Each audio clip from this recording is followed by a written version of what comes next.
cukup dibanggakan oleh seorang tokoh ni, tokoh orang putih ni. Dia sebut tentang Muhammad, dia kata pasukan tentera Islam fasilitinya biasa-biasa. Nabi Muhammad pasukannya bukannya hebat-hebat, biasa-biasa aja. Namun mereka usaha untuk menjadi orang hebat. Bukan tak sihat, bukan lembek-lembek, tak kuat-kuat. Tapi disebabkan zaman Nabi, jihad itu fardu ain. Sebab mereka bai'ah dengan Nabi, mempertahankan nyawa Nabi.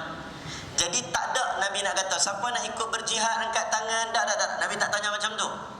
Nabi kata jom, ada panggilan jihad, maka semua akan berjihad. Yang tak berjihad adalah orang yang dalam keadaan usul. Dia yang tak pi angkat tangan, yang nak pi tak payah angkat tangan, semua nak ikut. Yang tak pi baru bagi excuse pada Nabi. Yang tapi infiru khifafan wa thiqalan la yastawi alqa'iduna minal mu'minina wal mujahidina fi sabilillah. Ada benda-benda semua pakai ikut. Maka mempertahankan Nabi fardu ain ketika itu. Sahabat Nabi semua pakai pi. Ada sahabat Nabi Ibn Mas'ud ni betih kering dia kecil halui. Angin tiup nampak betih kering. Tuan tak apa nak saya cakap Kedah noh. Cakap Penang boleh je nah. Faham lah semua. Takut tak faham. Faham lah. Senang lah bahasa Penang ni. Tak susah mana. Kadang-kadang cakap hang aku tu minta ampun, tak faham lah. Orang KL ni dengar hang aku ni dia rasa macam tapi rasa ramai orang Penang Kedah sini. Nabi ni, sahabat Nabi terselak kain dia. Selak kain. Nampak betih kering kecil. Ada sahabat Nabi gelak kat belakang. Oh, gelak. Betih kering kecil. Macam kita lah, badan tak sadar kan, badan pun tengok aduh ya nak pergi perang macam mana. Nabi kata jangan banding betis kering Ibnu Mas'ud dan gunung Uhud. Berat lagi betis kering Ibnu Mas'ud radhiyallahu anhu. Sahabat Nabi tenteranya biasa-biasa. Ada Umair bin Abi Waqqas, kanak-kanak tapi jiwanya hebat. Jiwa hebat. Bayangkan zaman kanak-kanak dia datang kat tangan ya Rasulullah, aku ingin berperang bersama engkau ya Rasulullah. Nabi kata engkau budak-budak duduk tepi lah. Dia cakap ke abang dia Sa'ad bin Abi Waqqas, Sa'ad tolong cerita dekat Nabi Muhammad. Kata aku teringin nak ikut Nabi Muhammad. Sa'ad pun habaq dekat Nabi. Nabi kata okey aku izinkan budak tu lah, kecil-kecil lagi. Umair nak ikut. Maka bila dia ikut dengan bangganya, dia jalan depan Nabi ni, depan sahabat-sahabat. Seronok dilantik menjadi tentera. Sa'ad ikat pedang dekat pinggang dia. Dia jalan ni, pedang terseret dekat lantai. Pedang lagi tinggi daripada dia. Macam mana satu pasukan yang biasa-biasa. Jadi fardu ain dia nak ikut juga. Kata Michael Eshad, tentera perang Mu'tah 3,000 orang. Nabi tak ikut perang. Nabi tak ikut perang. Sebahagian kata Nabi berperang selama dalam zaman Nabi hampir 27, ada kata 26, ada kata 29. Yang Nabi ikut perang betul-betul ada sebahagian kata 9 kali. Nabi SAW tak ikut perang Mu'tah. Nabi gunting bendera Nabi SAW semboyan. Bendera Nabi dalam Zadul Ma'ad diceritakan ada warna hitam, ada ketikanya warna kuning. Nabi gunting bendera Nabi. Ni Nabi pandai. Macam kita lah tentera, dia bagi semboyan. Dia tak pi, dia bagi benda ni nak jagalah hilak Nabi SAW. Maka mereka pun pi perang. Kata mereka, dahsyatnya pasukan Islam ini. 3,000 orang ni, fasiliti tak terang mana. Bagaimana mereka sanggup pergi nak berperang dengan satu pasukan yang sangat kuat di hadapan mereka. Tinggal Nabi jalan sampai ke Jordan, tentang Jazirah Arab. Kita pergi Mekah, Mekah bawah, Madinah atas. Bandar Hijaz, Hijaz Arab, peta Arab. Belah sini Teluk Merah, belah bawah Teluk Arab, belah sini Teluk Parsi. Dipanggil Jaziratul Arab. Jazirah ini bermaksud pulau. Kalau saya orang Pulau Pinang, orang tanya, Ustaz duduk mana? Nak cakap Arab, bagi bunyi Arab sikit, jawablah Jaziratul Binaj. Dengarlah macam Arab sikit kan. Pulau Pinang, Jazirah. Tapi kalau kita tengok, sini Teluk Laut Merah, bawah Teluk Arab, sebelah sini Teluk Parsi. Mana pulaunya? Atas padang pasir. Padang pasir inilah yang dianggap macam lautan. Sebab orang daripada Syam jarang turun ke bawah. Jarang nak turun ke bawah. Orang Mekah nak buat bisnes keluar daripada tanah Hijaz, pergi naik ke atas. Tapi dengan sebab Nabi melakukan penghijrahan, cendekiawan Islam kata melakukan penghijrahan daripada Mekah ke Madinah, dipanggil Arab Explosion, ledakan Arab, disebabkan Nabi SAW melakukan penghijrahan, satu benda yang sangat besar, membuatkan ramai orang pakat berduyun-duyun menuju ke tanah Arab sampai sekarang. Dan pernah sekali kalau tengok dalam report dulu pernah sebut antara tanah termahal di dunia ialah New York. Tapi bila cek balik, pernah sekali Masjid Nabawi nak memberi pempasan kepada penduduk-penduduk Madinah, bagi pempasan kepada orang-orang di sekitar Masjid Haram, maka pempasan tanah satu kaki itu lebih kurang hampir 60,000 riyal pernah berlaku. Lagi mahal daripada New York. Dunia lagi tanah Masjidil Haram, dua haramain tersebut dah dianggap mulia. Dunia dari sudut material dah mulia. 60 riyal lebih kurang 60,000 kita. Nah, sebutnya dengan peristiwa Nabi Muhammad hijrah ni, benda Jaziratul Arab. Bayangkan orang naik ke atas. Allahumma barik lana fi Syamina wa fi Yamanina. Ya Allah, berkatilah bumi Syam dan bumi Yaman. Entah Yaman is apa? Palestin, Syria, Lebanon, Jordan. Dan kalau kita ikut Turki belah bawah tu kena, belah Istanbul, Ankara tu tak kenalah belah bawah. Belah Sanli, Urfa belah bawah tu kena. Itu sebahagian daripada Syam.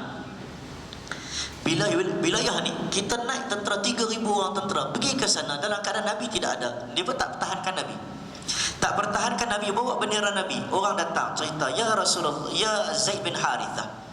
Zaid dilantik panglima yang pertama. Nabi kata, "Zaid, kalau engkau mati syahid, gantikan dengan Ja'far bin Abi Talib. Ja'far, kalau engkau mati syahid, digantikan dengan Abdullah bin Rawaha. Abdullah bin Rawaha, kalau engkau mati syahid, digantikan oleh siapa?" Nabi tak announce. Maka tiga-tiga orang ini pergi. Zaid panglima yang pertama, bawa bendera Nabi SAW. Sampai di sana ada orang membisik-bisik, kata tak payahlah perang, nak lawan ni, depan ni semua kuat-kuat ni, mula lemah, goyang. Tapi Zaid faham, orang yang faham Nabi SAW. Tutur kata Nabi, sahabat Nabi ini dia paling faham Nabi. Dia kenal Nabi, dia tahu Nabi, dia tahu Nabi sebut apa. Bila Nabi sebut, "Zaid, engkau panglima yang pertama. Kalau engkau mati syahid, ganti oleh Ja'far. Kalau Ja'far mati syahid, ganti oleh Abdullah bin Rawaha." Zaid dah faham, confirm aku mati syahid. Dia dah faham dah, confirm aku mati syahid. Jadi dia duduk di hadapan tentera 3,000 orang. Dia panggil, Allahu Akbar, Allahu Akbar, Allahu Akbar, Allahu Akbar. Asyhadu an la ilaha illallah, asyhadu an la ilaha illallah,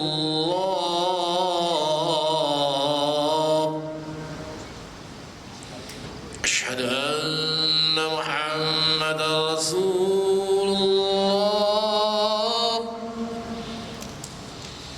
أشهد أن محمد رسول الله. حي على الصلاة،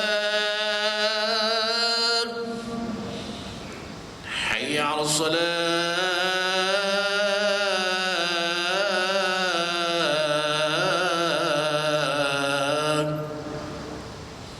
حي على الفلاح، حي على الفلاح.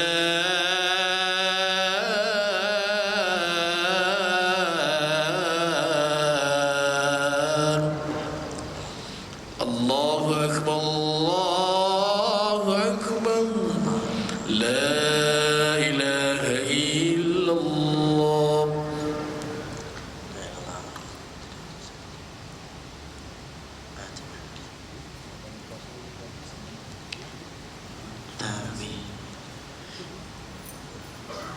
kita nak habis mega buat je. Biasa mega apa? Boleh saya sikit kena sambung sikit cerita tadilah, cerita tentang orang bangga dengan Nabi Muhammad. Fasiliti yang biasa tetapi pasukan yang hebat. Kisah Mu'tah tadi, yang tiga-tiga orang itu akan mati syahid. kisah Zaid bin Harithah kumpul 3,000 orang di atas bukit. Zaid kata, aku akan takbir 3 kali.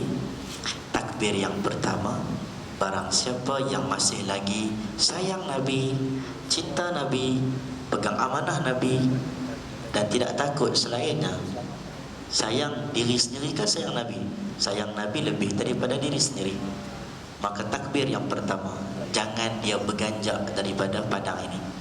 Siapa yang rasa nak balik, balik. Aku takbir kali kedua, semua cabut pedang daripada sarungnya. Yang bersedia cabut pedang daripada sarungnya. Dan takbir yang ketiga,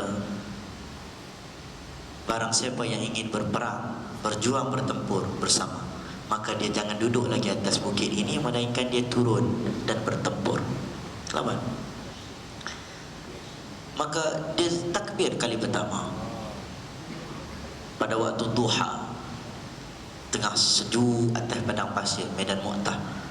Seorang pun tak berganjak, semua kukuh di atas pijakan kaki mereka. Hebat ni. Padahal itu bukan kuat mana pun, tentera biasa-biasa ya. Takbir kali kedua, bergema bunyi bukit dengan bunyi keluli, bunyi pisau, cabut. Allahu Akbar, Allahu Akbar. Semangat. Cabut pisau daripada pedang. Dan takbir yang kali ketiga, tidak ada seorang pun yang duduk di atas bukit itu, melainkan semuanya turun dan bertempur.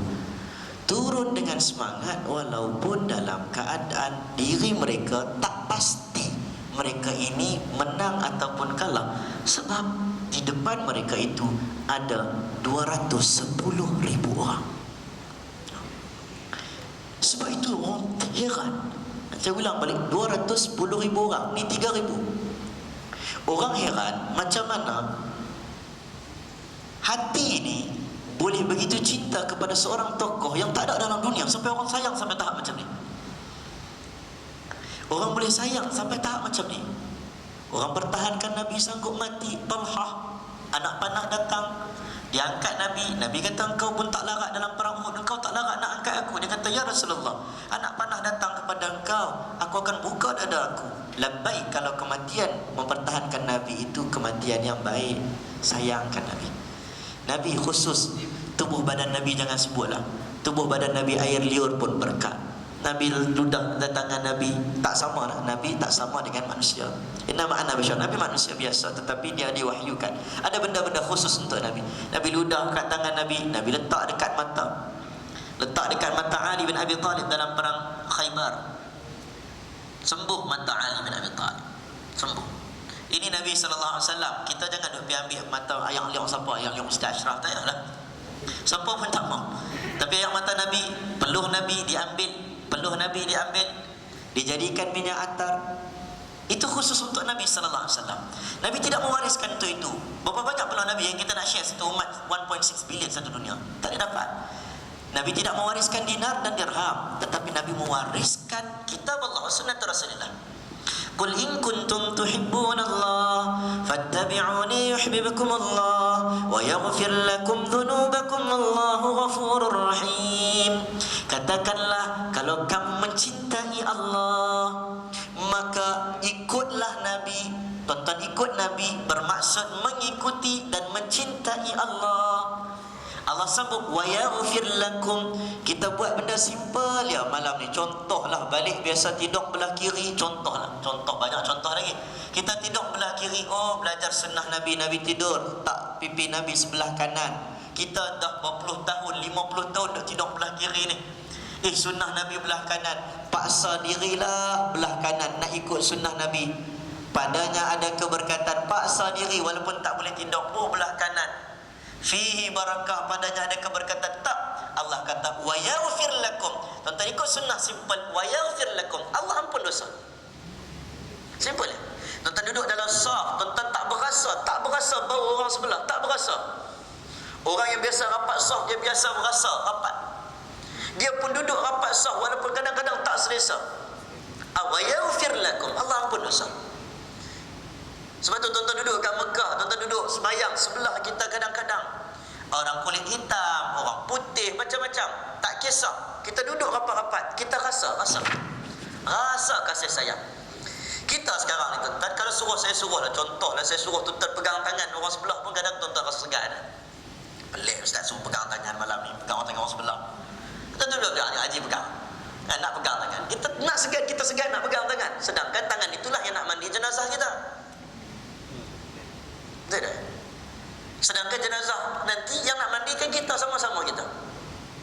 Bagaimana sahabat Nabi begitu akrabnya, sayangnya mereka, sehingga mereka ini Nabi boleh sebut mereka boleh bersatu hati, menjadikan satu bekas dikumpulnya makanan-makanan bagi orang-orang yang tak cukup makan dan ada orang yang cukup makan. Kumpulan Asy'ariyin, bukan Asy'ariyah yang akidah tu lain.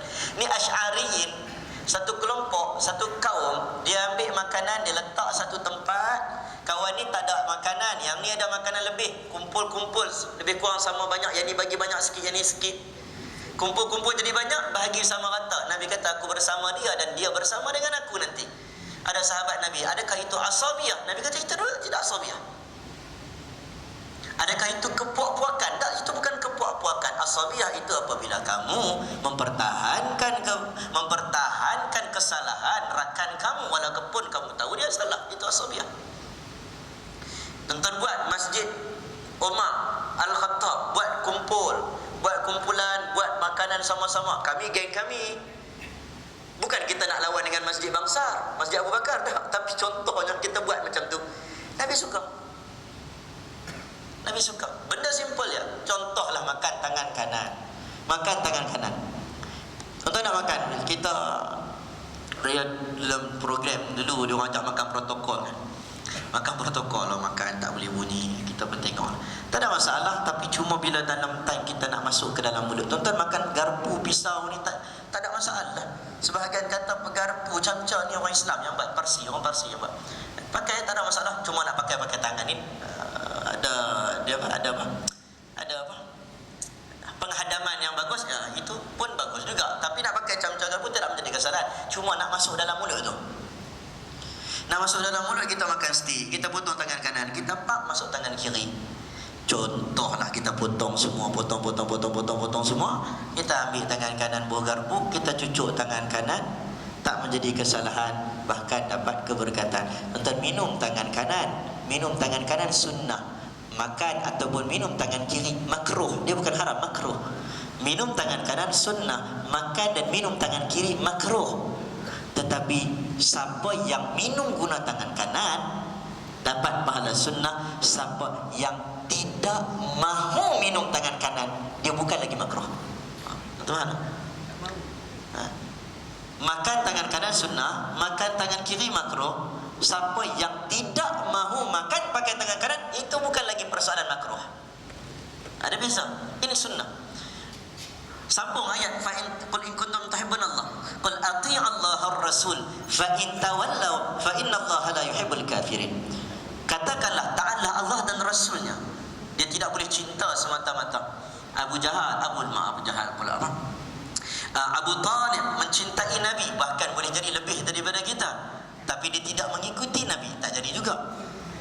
Ada orang ikut Nabi tapi tak cinta Nabi. Abdullah bin Ubay bin Salul ikut Nabi tapi tak cinta Nabi, semayang belakang Nabi tapi benci Nabi, fitnah Aisyah, dia juga tak selamat. Ikut dan juga cinta. Fa in tawallaw fa innallaha la yuhibbul kafirin. Barang siapa berpaling, sesungguhnya Allah tak suka dengan orang kafir. Saja-saja tak mau suka, saja-saja tak mau ikut. Macam tadilah, Allah tidak suka kepada orang kafir. Dikatakan kafir, Allahu Akbar. Saja tak mau suka, tak suka. Nak ikut, tak mampu, itu nombor dua. Tetap tak mampu nombor dua, tapi tak mau dan tak suka itu persoalan yang lain. Inilah kita menyayangi Nabi SAW. Mencintai Nabi ini, kita nak jadikan sunnah ini difahami dengan secara meluas. Difahami sunnah Nabi SAW. Urus takbir yang baik itu adalah sunnah Nabi SAW. Sesuatu pengurusan kewangan yang baik itu sunnah Nabi SAW. Accountability itu sunnah Nabi SAW. Saya sebut dekat beberapa NGO, kadang-kadang dia letak tabung ikut dan ya. Saya kata kalau pergi duit tu ke mana kamu ambil pun kami pun tak tahu. Dia kata tak apa, orang percaya kepadanya. Ya, saya kata betul, kita kata betul. Tetapi kalau kamu boleh tunjuk satu accountability yang orang rasa terpercaya, itu juga sunnah Nabi sallallahu alaihi wasallam. Tunjuk pula orang datang bagi sumbangan macam-macam. Ada yang datang, saya tengok kawasan sini memang kawasan elit lah, kawasan orang-orang hebat. Tuan datang jumpa kita, Ustaz, saya nak buat mahat tahfiz. Ustaz, saya nak buat mahat tahfiz. Ustaz, saya nak buat mahat tahfiz. Saya ada duit sikit. Baguslah, bagus. Tapi kadang-kadang kita seolah-olah macam duit kita nak dihabiskan untuk jadikan itu Islam, maka kita kata kena buat mahat tahfiz. Tak semestinya hanya mahat tahfiz itu Islam. Tak semestinya. Dan boleh buat bagi sumbangan kepada orang yang nak buat research tentang bagaimana nak hindari umat Islam, berjuta umat Islam, berpuluh ribu umat Islam nak pergi ke Mekah, nak buat haji, pakai lagi vaksin yang ada benda-benda yang haram atas nama darurat kita dibenarkan pakai. Macam mana nak keluar pada benda ni? Nak cari orang yang boleh kaji tempat research. Tonton buat satu tempat research sesuai dengan research. Itu juga Islam. Apa lagi tempat kajian, tempat pusat usahawan untuk anak-anak orang Islam nak belajar tentang ilmu pertanian, itu juga Islam. Tidak semestinya mahat tahfiz dan juga rumah anak yatim, walaupun dia satu kelebihan khusus yang kita boleh utamakan. Kerana saya pun dulu mahat tahfiz juga, orang bagi duit juga, belajar pakai duit orang, sumbangan orang juga. Tapi bukan itu semata-mata, difahami dengan maksud yang lebih luas. Sehingga sahabat Nabi radhiyallahu an, sahabat Nabi ini kita tidak tahu apakah pengkhususan bagi mereka. Adakah mereka semua ustaz? Tidak, mereka ini ada agama dalam jiwa mereka. Ada sahabat Nabi tak dianggap sebagai faqih walaupun dia faqih. Abdullah bin Mas'ud dianggap sebagai qari, alim. Abdullah bin Abbas dipanggil sebagai mufassir. Ada special. Muaz bin Jabal dipanggil sebagai seorang faqih, dihantar ke Yaman. Dia pandai dalam fiqh, hantar ke Yaman. Tapi semua sahabat Nabi tak ada speciality kata dia ni ustaz, tidak. Mereka dalam bidang mereka tersendiri, tetapi nama mereka tersenarai sebagai ahli syurga. Maksudnya luas, difahami konsep sunnah Nabi sallallahu alaihi wasallam. Semoga kita ini duduk dalam bidang manapun, kita dapat bertemu dengan Nabi sallallahu alaihi wasallam di hari akhirat kelak. Kerana Nabi ini tuan-tuan, kita sebut cantik, kita sebut bercahaya, kita sebut Nabi ini indah, wajah Nabi bercahaya, wajah Nabi ini bagaimana, nampak Nabi hebat. Tetapi Nabi ujian dia tidak sama seperti yang kita tempuh. Tidak ada orang boleh excuse kata aku tidak boleh beriman kepada Allah, kerana Nabi sendiri diuji yang sangat hebat berbanding dengan kita semua. Nabi Allah ambil bapa dia pada kecil, tak pernah rasa kasih sayang seorang ayah. Nabi Allah ambil ibunya sewaktu kecil, tidak pernah merasai kasih sayang seorang ibu. Tak pernah. Allah jadikan Nabi Muhammad sallallahu alaihi wasallam duduk dengan atuknya Abdul Muttalib. Tak lama kemudian atuknya pula diambil. Allah jadikan Nabi Muhammad kemudian duduk dengan pak saudaranya Abu Talib. Pak saudara pun Allah ambil. Seorang-seorang Allah ambil. Duduk dengan Khadijah binti Khuwailid yang Nabi sangat sayang kepada Khadijah. Khadijah pun Allah ambil Khadijah. Sedangkan orang kuat-kuat di belakang Nabi, kalau nak kembangkan dakwah, Allah perlu kekalkan mereka. Allah tak kekalkan mereka. Kita baca kitab sirah, kita nak cari kitab sirah tentang anak-anak Nabi, tak jumpa, susah nak jumpa. Sebab Allah ambil anak Nabi dalam usia anaknya kecil. Yang hidup pada zaman Nabi sehingga Nabi wafat seorang saja, Fatimah radhiyallahu anha. Yang lain semua meninggal waktu kecil. Nabi merasai pemergian anak sewaktu Nabi menjadi Rasul. Nabi rasa, Nabi merasai kehilangan anak. Tapi kisah kesedihan Nabi kehilangan anak ini tak banyak. Banyak cerita tentang Ibrahim, kerana Nabi mengalirkan air mata. Dan kebetulan pada hari pemergian Ibrahim anak Nabi Muhammad berlaku gerhana matahari. Itu ceritanya. Qasim, Abdullah, mana kisah dia?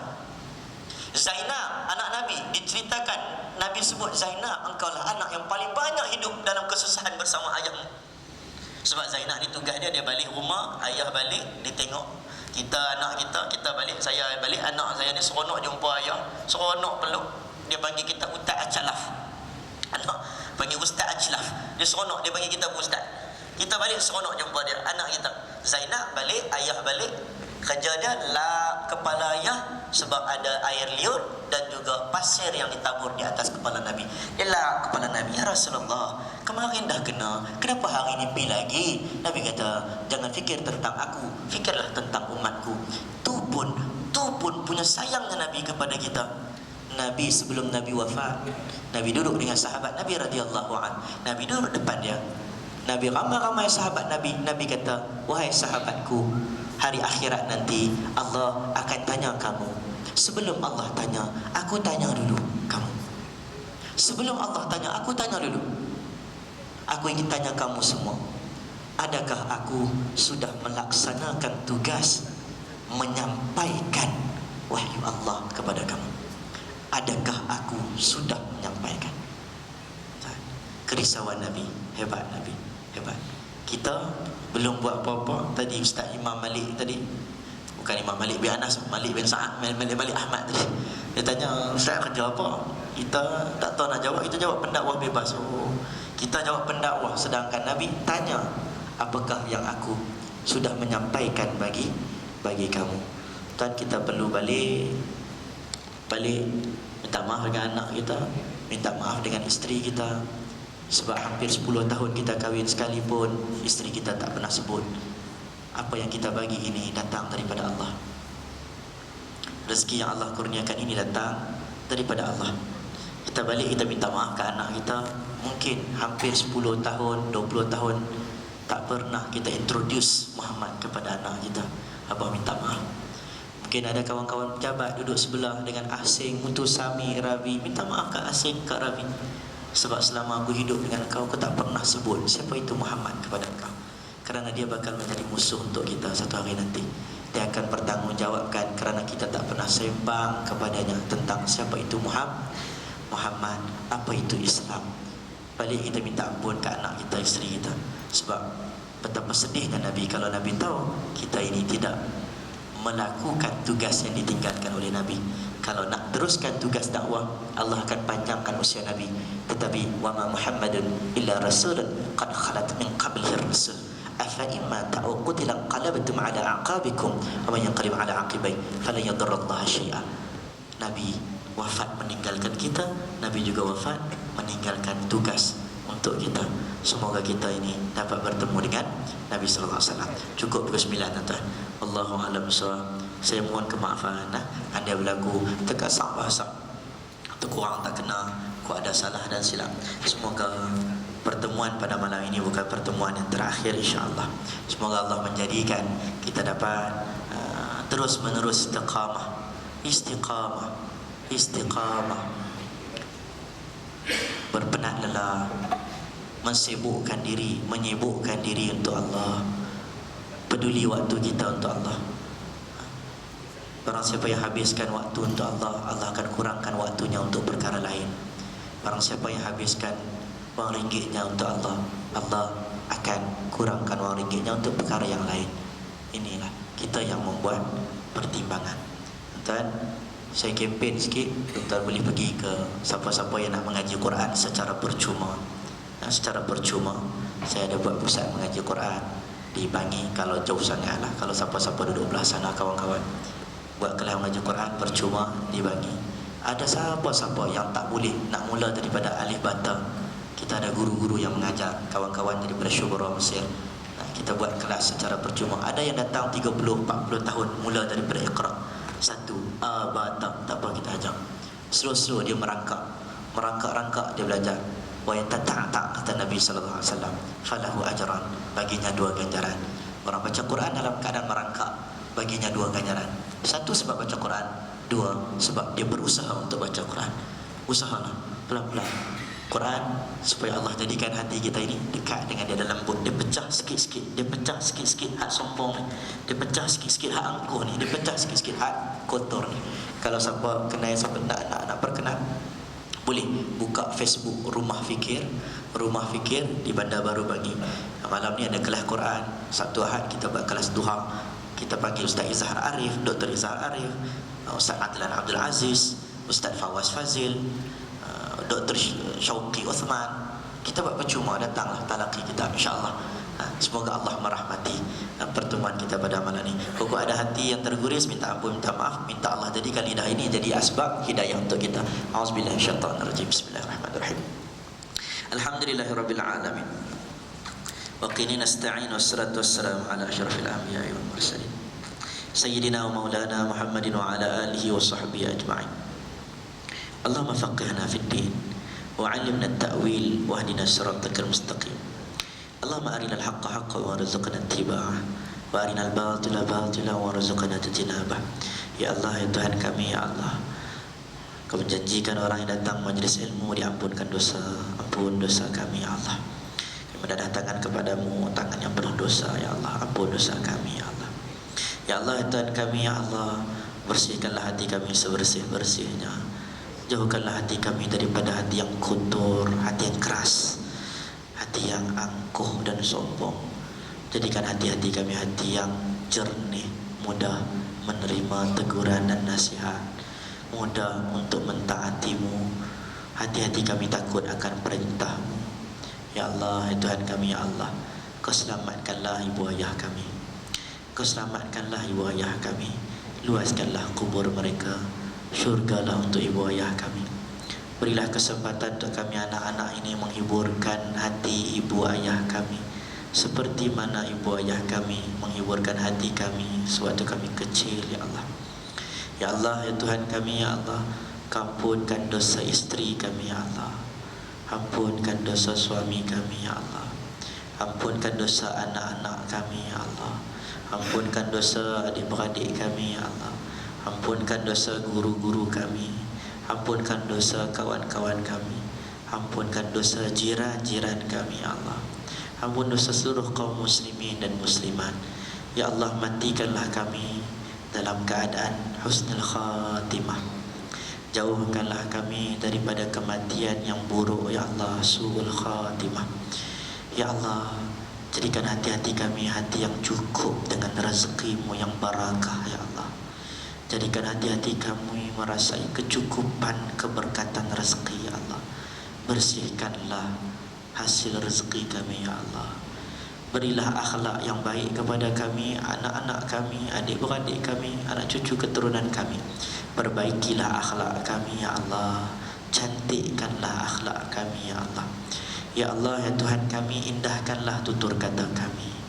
Ya Allah, ya Tuhan kami, ya Allah, jadikanlah kami, anak-anak kami di kalangan orang yang istiqamah mendirikan salat. Ya Allah, ya Tuhan kami, ya Allah, Engkau turunkanlah, limpahkanlah berkah dan rahmah ke atas penduduk qaryah ini, ya Allah. Tanamkanlah rasa selamat, ya Allah, rasa sejahtera. Hilangkanlah kecurian, hilangkanlah kezaliman, pembohongan, pembunuhan di atas penduduk qaryah ini, ya Allah. Ya Allah, ya Tuhan kami, tanamkan kasih sayang sesama kami, benci kerana-Mu, sayang juga kerana-Mu. Jadikan hati-hati kami terikat di atas tali akidah-Mu, ya Allah. Ya Allah, ya Tuhan kami, ya Allah, Engkau berikanlah kesejahteraan, kemudahan kepada adik-beradik kami yang berada di Syria, yang berada di Rohingya. Damaikanlah mereka, ya Allah, yang berada di seluruh dunia, ya Allah. Berilah kesejahteraan, kebahagiaan kepada mereka, seperti mana kami bahagia dengan anak-anak dan cucu kami di sini, ya Allah. Ya Allah, ya Tuhan kami, ya Allah, kurniakan kebaikan kepada kami di dunia maupun di hari akhirat. Rabbana taqabbal minna du'ana innaka antas samiul alim wa tub 'alaina ya maulana innaka antat tawwabur rahim. Wa sallallahu ala sayyidina Muhammad wa ala alihi wa sahbihi wasallam. Walhamdulillahi rabbil alamin. Taqabbalallahu minkum.